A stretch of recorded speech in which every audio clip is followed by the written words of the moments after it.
Welcome to our podcast, I Will Be Your Voice, Stories of Homelessness and Hope. I am one of your hosts, Melissa Turnpaw, Youth Development Coordinator with the Center for Schools and Communities. And I am your co-host, Matt Butensky, Project Manager with the Center for Schools and Communities. And thanks for joining us for this episode of the I Will Be Your Voice podcast. On today's episode, we are speaking with Jon and Raquel Bomberger, and we want to welcome Jon and Raquel to the podcast. Welcome. Thank you so much for being here. Thanks for having us. We're excited to be here. Yes, thank you. Awesome. We are excited to be back. We've had a very short hiatus of the I Will Be Your Voice podcast. We last released an episode in December of 2023. So this is our first podcast episode of 2024. So we're so excited to hear more about Eden Village today. So thanks again for being here. Thank you. Absolutely. So just to give a little backstory, we like to give our listeners kind of the connection that we have when we have different guest speakers come on. So I've known you guys, I'm thinking 10 years, more than 10 years. I used to babysit your kids with your oldest daughter, which is crazy. So yeah, it's great to have you guys here and just the continued work that you guys are doing in the community and have always done by giving help to others. So thanks for being here. Absolutely. Yeah. Melissa knows everybody. That's what we found from recording this podcast. Melissa Turnpaw knows everybody. So yeah. Of course you do, Melissa. Awesome. So we're super excited to have you guys here today. I just would like to start off. Can you guys tell us just a little bit about how Eden Village Harrisburg began, what the backstory is, just so our listeners have a better idea of like how it started? What is it? Yeah, so Eden Village Harrisburg really just grew out of a desire for us to just live out our faith in a practical way. Years ago, we were part of a group of friends that we'd been meeting together for some time, and we were just looking for ways to serve the community in practical ways. We all had, everybody in the group had some kind of connection to real estate. My wife and I are both in the real estate industry. Some of us are investors, landlords, things like that. We decided that with that commonality, we felt like maybe there was something there. So we wanted to look at how we could meet people's needs related to housing. In my role as a real estate broker, I read a lot of publications and articles about the industry. And in one of those articles that I read was for an agent named Linda Brown out in Springfield, Missouri, who won the National Association of Realtors award, their Good Neighbor Award that year. And she won that award for, along with her husband, David, opening the first Eden Village in Springfield, Missouri. So I read that article and I was intrigued, and I cold called Linda. She didn't know who I was. So I was just like, that's really interesting. And just sort of talked to her about what she was doing and how she started it. And she introduced me to Nate Schluter, who's the Chief Visionary Officer for Eden Village, and got on the phone with him. And we kind of, one meeting led to the next, and we just continued to go down that road and explore what it would look like to sort of copy that model in Harrisburg. So that's kind of how we started. Just kind of like, what can we do in our community? Yeah, and this was like, then 2020 hit. And I was like, we have all this time. Yeah. Let's dig some more.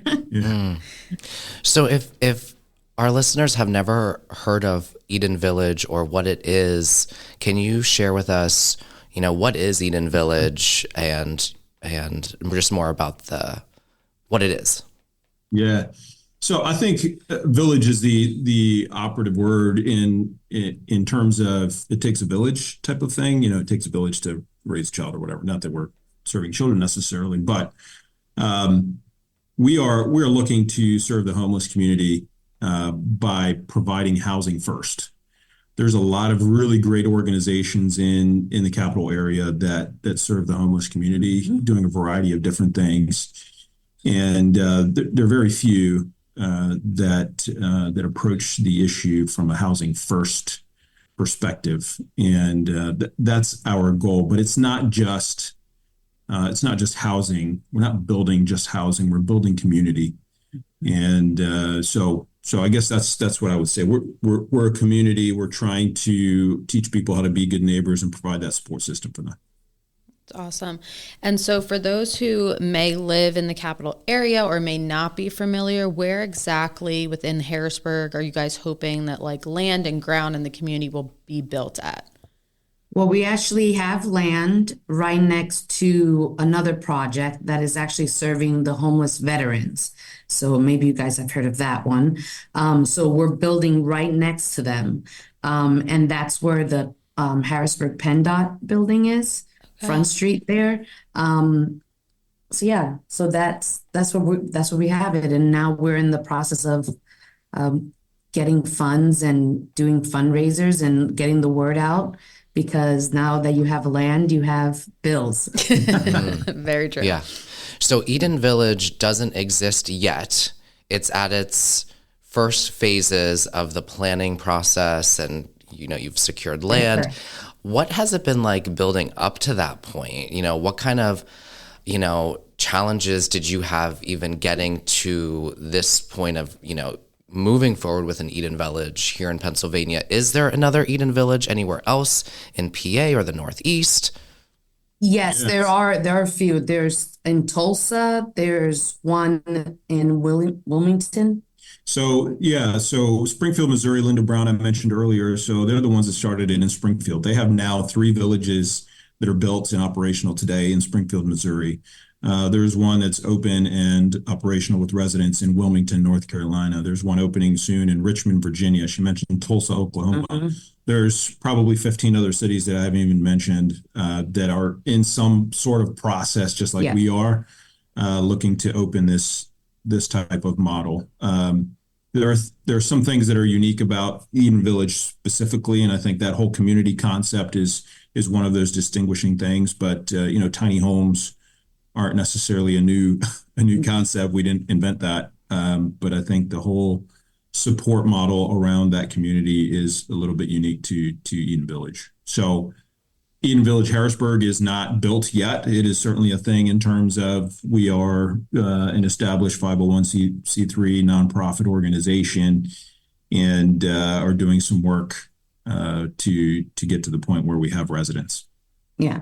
And it was a challenge trying to find land because there's zoning and how do we get, we can purchase land and maybe the zoning's right, but then there's more costs when it's like, okay, is this the right property that we can get electricity here, the water here, the sewer here, so we're trying to find land that also will not take so much of our funds just in the land part, if that makes sense. Development, yeah, the development part. But yes, it was a challenge. Well, and location was important too, because there is already, for those people that know what Tent City is, there is a whole group of homeless individuals that are living in tents, therefore the name of the city.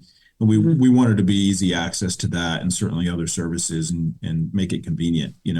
Why would we move all these people out to the middle of nowhere? Someplace. Yeah, it's beautiful. It's great. But now you don't have access to services. Maybe it's harder for you to get there. So location was definitely important. Yeah. Did you face a lot of resistance from the community about creating an Eden Village here, or was the community really supportive of hopefully making improvements to what you just referred to as a tent city? What has that looked like for you in your mission? Funny you should ask that because timing is everything. So as we're trying to understand our group, what we want to do and how we want to serve the community while we're doing the research on Eden Village and where we can actually find land, Harrisburg City was having this issue with the homeless people. And they were, being scrutinized by how they're approaching the homeless people in certain locations. And that was already stirring up, so what are you going to do? No, what are you going to do? Everyone is pointing fingers. Isn't this your responsibility? And things like that. So when this other group came into play for the veterans, they kind of started all that. So a lot of the issues, they pretty much took the brunt of it, I think. So now we're coming behind them, Got it. and it's not as bad. Got it. But the whole point is just educating people and letting them know, this is what it is. This is what we're trying to do. This is how we're going to work together. This is the solution. And then telling the people, especially in Harrisburg City, this is how you can be a part of it. Yeah. It's not, we're not, what would be the word? Like, it's nothing new. You go to Harrisburg City, you see the homeless people there. You go to New York City, you go to Philly, you see the homeless people there. The new part is, how can we properly serve them? And giving them a home because they don't have one, it's almost like, why didn't someone think of that? Yeah. Does that make sense? Yeah. So I think as we approach people and businesses and the city and outside of the city, and we let them know we're giving them a home and other services and providing a community, like Jon said. Well, what I would say is, again, it's not just a home. I think there's a lot of studies, and you can understand that, there's subsidized housing, government housing. I don't think it's enough and I think where some programs perhaps have fallen short is you provide the housing and then just kind of let them figure it out. A lot of times people need those extra support services in order to really be independent, right? Independent, but not independent, right? We all need support, right? Yeah. Some of us have it. Yeah. There's an involved community. Eden Village is intentionally involving yourself in their life. And it's not just, here's a check, bye. Here's a can of whatever, bye. This is an intentional relationship. So will there be someone, or is there some type of casework that's done with the residents when the village is created, and to help connect them to services and planning on that part? Yeah. So when we get closer to actually opening the homes, we will hire a community director who will be on site, and then a lot of the work and the support services we talked about will be part of that community. We'll also have a community center where perhaps people from some of our local hospitals or clinicians or whatever can come and provide some of those services.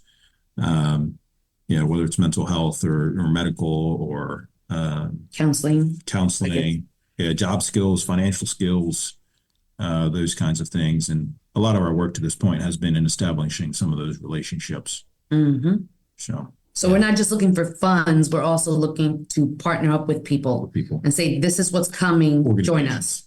Yeah. And also not recreating things. So there are services already in place, and we want to tell them, come here, please share it here. Let's do it together. Yeah. Cool. So you talked about the land, you're kind of in the land development phase. What is your timeline for, ideally, when might we see the village, and might residents be able to start, living in Eden Village in Harrisburg? Yeah, it's unfortunately development can take some time. We'd love to see shovels in the ground by the later part of this year, which would put our opening to residents probably the later part of next year, or early the following. It's going to take some time to get all the development things. Now, with some of those projects already being established, there might be a little bit easier. It might actually speed up our process a little bit. But we're hoping that 2025 will be opening homes to people. So that also depends on the funds. I was just going to ask that. So you're still actively looking to secure additional funds. So, yes. Well, maybe you never know where one of our listeners may be from when they hear more about Eden Village Harrisburg. How many residents are you hoping to accommodate in here in Harrisburg? Yeah, so we're still working on design for the piece of land that we have an agreement on. We're probably going to be 26 to 28 homes, depending on exactly how all that finishes. And what? So they're tiny homes. Correct. Yes. So Okay. they're 400 square feet. They are, you can be completely independent, full size kitchen, full size bathroom, ADA compliant. living area. Yeah. And so is it one person per tiny home, or could there be, Yes. it's a single dwelling? For this community, correct. So yeah, that's correct. There are some of the other villages that we've partnered with that are doing this very thing have made some exceptions for couples. But generally speaking, we're just looking for individuals. Mm-hmm. So when go ahead. So for some of how you're talking about having these individuals come into the home, hopefully having 26 to 28 different ones, possibly more, possibly less. Do you guys have certain requirements that you're going to be asking of these individuals or families that might be moving in? And do they have like a time frame? Are they only like, is it their home for X amount of months, years, or can you give us more information based on that? Yeah, absolutely. Good question. We have a fairly lengthy application process. Our application is 20 pages long. It can look overwhelming, but we're certainly there to help them through that process. But we're really looking for, in addition to our application process, we're really looking for individuals who meet the government definition of chronically homeless, right? So someone who's been homeless for the last 12 months consecutively, or have 4 periods of homelessness over the last 3 years. That's one. 2 is they have some sort of disability, whether it's mental or physical, and they must have a proof of income to be able to pay $350 a month, right? And it's not for a period of time. This community is designed to be their forever home. So they can come and they can say, this is where I live, right? And that's the goal. And we hope that, we find 26, 28 individuals who are like, I want to live in a place and kind of set my roots. And, it's easy for us to take for granted the fact that we live in a place and we're able to do all of these things. That housing piece and having a home is so key to growth and development of the individual. Very much so. And so will these homes already be like fully equipped for them, like furniture, or like, are you guys working with different partnerships that are going to donate? Do you guys have any type of idea of what you're going to do for layouts for that?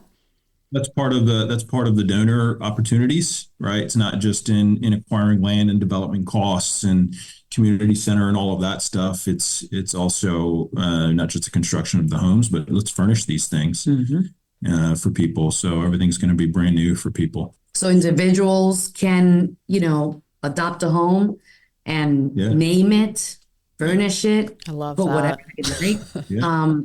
And businesses can do the same. Anyone can adopt a home and create whatever they want. And then also we would encourage everyone that along with adopting a home is connect with the person who's going to live there and become their person. Wow.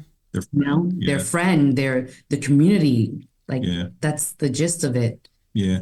There's a lot of data and research that tells us what are some of the causes of homelessness, and all of them are probably correct. But we believe at Eden Village that one of the main reasons for homelessness is the catastrophic loss of the family structure, right? So, you could probably think of people in your lives that if not for a family member, they could be in that situation as well. So we're sort of trying to fill that gap, but we may not necessarily be family, but we can be your community. Mm-hmm. Yeah, that's great. I think that's awesome that you guys are giving the ability for people to like adopt a home and get to know and connect them to other resources and having that like confident that they can build relationship with. And so with them having to have a job and meeting like the income to pay rent for $350, is that also like utilities included? Is there a contract like when they're applying for this that they have to maintain a job if they don't have a job? Like how do you foresee that process working, or is it kind of still things you're kind of processing? No, we're pretty clear on that. So 350 is all in. Not necessarily that they need to maintain a job. Certainly there's got to be a proof of income. If they don't have a job, out in the community somewhere, we're the villages, and we would envision doing the same thing, is getting them involved in that community somehow, having some kind of responsibility, right? So just like anybody else that lives, in our area, you pay something for where you live, you have some kind of responsibility, and you take care of those things. So we're doing the same thing. sounds like an interesting opportunity too when you're thinking about, obviously you have certain eligibility requirements, but I'm sure that when the village is created, obviously service providers in Harrisburg will be aware that this is a resource. How do we get this person to meet these eligibility requirements? So it'll kind of be like a partnership of collaborating to get referrals and vice versa. Yeah. So one thought we just talked about types of services, and we talked about making referrals, not recreating services if they exist in the community. Are there any other services that Eden Village will potentially be providing to its residents that we might not have covered already, or did we kind of talk through that so far? Well, there is a garden, so food for the community will come out of there as well, and they will participate. For our community center, we envision two sides of it. One part where it directly affects the people that live in Eden Village, and because not everyone can live there that needs it, the other section could be who supports and helps the people outside. So showers are really important. Food is important. Clothes, certain things like that they need, we can provide it from that community center. That's and really then cool. The doctors can serve both outside and inside of the community. That's so really cool. We're not separating and we're not pushing people away, but we're going to be there as a community helping in and out, if that answers your question. Yeah. That's really awesome, because obviously, like you said, and I don't know if you have any numbers or there's been any research that you had to conduct on, the city of Harrisburg, but I imagine that there will be more people eligible than what the village could have capacity for. And your heads are shaking. Yeah. Yeah. So well, that's what they're experiencing in a lot of the other villages is long wait lists. We anticipate something similar. The Capital Area Coalition on Homelessness puts out, I don't know if it's every year, but probably every other year, a point in time survey. The latest survey says that there's about 400, a little over 400 individuals right now who are homeless in the capital area. 26 to 28, put a small dent in that, but one at a time, right? Yeah. Yeah. I mean, as long as we open this first Eden Village, then the possibility and the realness of it will going to show a light to the actual issue, and then a solution. And then hopefully as a community, as the city, we can continue to work together and say, okay, let's put another gated community here. Or maybe because there are people that they don't want to leave the homeless community. Okay, so how can we give them a safe place, a warm place, during different seasons where they can come and still have somewhere to sleep at nights? That's good. So then it opens that. Like, hey, there could be an Eden Village pods. I don't know if you guys have heard about these pods. So there's just different things that we can do to help either give them a permanent home or give them a safe place. Yeah. What are the pods? Sorry, we have to talk about the pods for a minute, because I know people will be curious what that means. So a pod is pretty much, it's exactly what it sounds like. It's just this small, considered a tent, but hard shell, and there's a bed. Okay. So to keep you safe from elements, let's say for here, for example, if it's too hot, they have somewhere they can sleep where it's cool. And right now it's winter, so they have somewhere they can sleep where it's warm. It's warm, it's clean, you're protected, and you're in an area where you don't feel that you're going to get kicked out.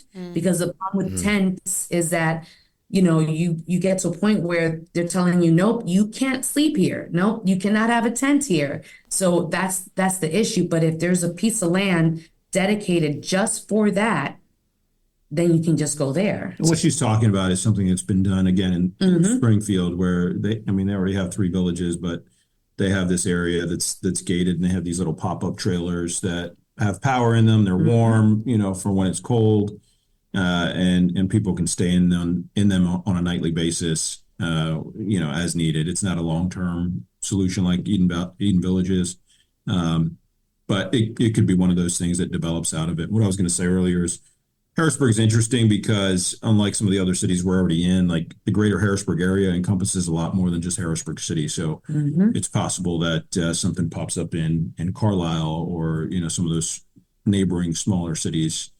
But, that's for the future and to be determined. That's awesome. So I know that we touched a lot on the aspect of community and needing funds to really help the Eden Village grow and come to the expectation of what you guys are looking for.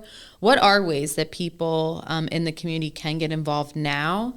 And are there any types of events that are helping with fundraising that you can share out that we can make sure our listeners are aware of? Yes. We are in need in the next 5 months, right? In the next 5 months, we have to raise $600,000. By the end of this year, roughly $700,000, because that covers a lot of expenses that come with the land and other things that we need to do to be able to start Eden Village. So that's just for this year. We do have a fundraiser happening on March 2nd. It is a cornhole fundraiser. So it's a tournament. Little cornhole tournament. Yeah. Should be a good time. It's just, just be able to just spread the word and have fun at the same time. But it's always open for anyone to just go to our webpage or our GoFundMe page or our Facebook page and just look up different areas to help and ways to donate, and honestly spread the word. Talk to whoever. It doesn't matter where you live. I mean, that's the best way to help Eden Village. Okay, because there's someone out there that will like to say, hey, if you can match this amount, I'll match, right. Stuff like that. It happens, which is really cool. So really our biggest need right now is the funds. In addition to that cornhole tournament, which should be a good time, we do have an event coming up in May as well, May the 17th, if I'm remembering that correctly off the top of my head. It's more of a gala type of event in partnership with Mental Health Associates. So we're looking forward to that event. And that'll be at the West Shore Country Club. And the time, I think, is 5:30 p.m. Oh, I should have had that prepared. Anyway, something like that. So we do have those two fundraising events coming up. And if anyone who's listening, if they have... What I was going to say is we do have a private donor who said they are willing to match up to $50,000 for funds raised by June. Till the end of June. Yeah. So. Okay. So that's another one. So you were talking a little bit about, there could be down the road sponsor opportunities of certain homes and things like that. Are those available now or already laid out and things like that? They are. Yeah. We have a great donor packet that lays all that ideas out. That's awesome. Well, I know it's a long process, but it's a worthwhile one, obviously. Melissa, we were laughing at the cornhole discussion because Melissa is like a cornhole champion. So if you need someone, if she can, if there will be a competition where you need someone on your team where she needs to win so you get more money, you might want to recruit Melissa. She could do a trial with you. It is, Melissa. It's a tournament. It's not even like there's a whole new world for us. And I find it so interesting. Like it's legit. Like they come with their jerseys and they're like, well, I'm the national whatever cornhole in this section. I'm like, awesome, let's go. Oh man. Yeah. I'm gonna have to get a jersey made then for sure. Oh, it'll be so much fun. So much fun. But we're trying to find ways like that to not just, hey guys, come give us money. No, let's have fun. Let's learn about Eden Village. Let's help each other out. But anyone who's listening, if they really want to know what is going on, we do have a Facebook page, Eden Village of Harrisburg. And we also have EdenVillageHarrisburg.org. So those are two spots that someone can just check out and get more information. But our Facebook, I do my best to keep people updated on what's happening. So we're excited about Gotcha. that, and they can get on there. That's amazing. I love how you shared the origin story and how, your careers are in, realty. And are you realtors, or what do Yes. you, yeah. It's just so interesting, obviously it's amazing that this is your day job, but you're really helping housing insecure people and trying to find solutions that are housing insecure. What a great tie-in. And, that's just really cool. So, Melissa, are you going to close out our episode today? Is there anything else you wanted to share with our listeners before Melissa closes us out? That we're very grateful for this time and for people to take the time to just listen. And those people that go beyond listening and they want to be a part of it, thank you. That's all it really takes. There are a lot of things that are not okay with this world, but if we can, just do our little part, it goes a long way. It really does. That's ripple effect. Firmly believe in that. Yeah, awesome. Thank you so much for being with us today. Super excited to see the Eden Village unfold. Hopefully we continue to reach those goals for funds and having people come out to your events. But with that message, we're going to close out our episode of I Will Be Your Voice, Stories of Homelessness and Hope. Thank you, Jon and Raquel, for being with us today. Thanks for having us. Awesome. And with today's show notes, we'll be posting all of the links to your sites like Facebook and your website so that people can find you and learn more about the great work of Eden Village. We're so excited to see the progress unfold over the next few months and years. So again, thanks for listening to this episode of I Will Be Your Voice, Stories of Homelessness and Hope. We hope you enjoyed our episode today with Eden Village. Please check back and tune in again.